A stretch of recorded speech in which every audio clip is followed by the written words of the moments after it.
Bonjour bande de footeux et bande de footeuses et bienvenue dans cette nouvelle chronique de Jay. Quel week-end encore? Que dis-je, quelle semaine? Revenons en milieu de semaine, où Bruges a signé un 9 sur 9. Notre cher Bayern National a offert un récital face à l'Atlético Madrid. Première fois dans l'histoire du foot belge qu'un club fait un 9 sur 9 en Ligue des Champions. Faut le souligner.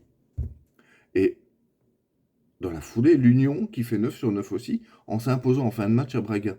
Avec 2 buts de Nielsen. Il est né un 23 mai comme moi, il peut être que bon les gars. Alors, qui a dit qu'on était un petit pays, hein? Et petite note en passant, pour tous ceux qui pensaient que l'Union allait s'effondrer cette année, moi je note juste qu'ils sont à 9 sur 9 en Europe et qu'ils ont déjà 22 points en championnat pour 23 l'an dernier à la même époque. Ouais, franchement, ça se tient, hein. Et vous noterez que je mets volontairement de parler du match des Mauves à West Ham, hein. Il y a vraiment clairement un manque d'équilibre sur le terrain quand certains joueurs sont titulaires. Et ça s'est encore vu ce dimanche face à Malines, hein, en première mi-temps. Rien. Et comble de l'ironie, Rafaelov, qui vient à l'interview, dire qu'il y a un manque d'investissement de l'équipe. Mais mec, tu t'es regardé dans une glace, t'en as pas touché une. Alors, bon, deuxième mi-temps, ça va mieux. Sortie de août. Enfin, diront certains. Dont moi, hein, j'assume. Retour à une défense à 4 et un tout autre visage sur le terrain. Bizarrement, l'équipe s'est mise à jouer en équipe. Pour finalement l'emporter 3-1. Alors espérons que Felice tirera une leçon de tout ça, hein. Et comme le fait de cramer et d'envoyer Duranville au bûcher en le faisant jouer sur un flanc, alors que c'est un pur attaquant. Moi, je suis OK pour la polyvalence, hein, mais il faut une équipe qui tourne bien autour. Et là, c'est pas le cas. Nerped n'y est pas. Enfin, ce week-end, on avait aussi droit au choc wallon entre les zèbres et les rouges, qui sur papier semblait fort équilibré en vue des faiblesses des deux équipes. Et pour en rajouter, hein, le standard, quand tout va bien, on rajoute quelque chose qui va pas. Il a de nouveau envoyé un signal fort envers ses joueurs, ce qui est plutôt bien en soi, hein, en se privant d'Amala pour une raison obscure.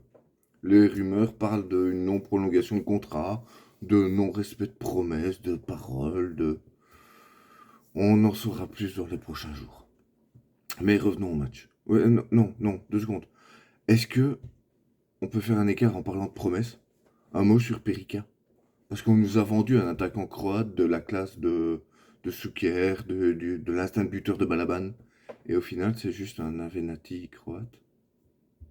Moi, j'adore les blagues, hein, mais celle-là, elle est énorme. Renaud, je suis vraiment désolé. Reviens, s'il te plaît, reviens. Tu feras pas pire, en fait. Enfin bon, allez, revenons au match. Match serré, sans réelle occasion, jusqu'à cette percée de Durum, de Noum, qui amène l'autogol pour donner l'avantage aux rouges juste avant la mi-temps. Match engagé aussi, mais correct. Pendant 65 minutes, jusqu'à ce que Zorgan tacle rempli de frustration, probablement, et prenne les genoux et les chevilles de Raskin. Et comme souvent, hein, après, suite à ça, au lieu de se mettre en sécurité, le standard a reculé. Encore, encore, encore, encore. Ouais, moi je suis comme les piles du Racel, je dure longtemps. Encore. Jusqu'à recevoir 2 cartons rouges, totalement stupides, mais mérités. Alors, le premier, bon, Lorsen, qui se met encore une fois à l'honneur négativement. Est-ce que je dirais comme à chaque match? Oui, oui, oui. Hein, qui nous fait un bloc de football américain. Et la deuxième pour Zinkernagel, qui a touché l'arbitre. Alors moi, ça fait des années que je milite pour qu'on ne puisse pas toucher les arbitres ni leur hurler dessus. Donc je félicite l'arbitre de lui avoir donné ce carton. Et j'espère que ce geste va donner, va faire pousser des couilles aux autres arbitres pour qu'ils fassent pareil dans tous les matchs, en fait. Moi, je serais même d'avis de leur donner un spray au poivre, hein, comme ça ils tiennent tout le monde à l'écart, on n'en parle plus. Surtout que là, ce week-end, Standard Antwerp et Anderlecht Bruges, va y en avoir besoin. Alors, pour terminer, quelques petites actus en bref. Cristiano Ronaldo qui vient signer son 700e but en club ce week-end en offrant la victoire à Manchester United face à Everton. Encore une fois, je pense qu'on ne mesure pas assez la chance qu'on a eue de voir les carrières de Messi et Ronaldo, tellement les chiffres sont incroyables. Quoi d'autre sinon? Laurent Blanc, de retour sur le banc d'entraîneur. puisqu'il a été confirmé pour reprendre les Rênes de Lyon. Oh, j'aurais préféré le voir dans un autre club, hein. Mais bon, moi, tant que ça ne donne pas des idées à Marc Wilmots, il va où il veut. Et sinon, toujours en bref, le Qatar Saint-Germain, qui vient d'avoir un petit frère, le Qatar Braga.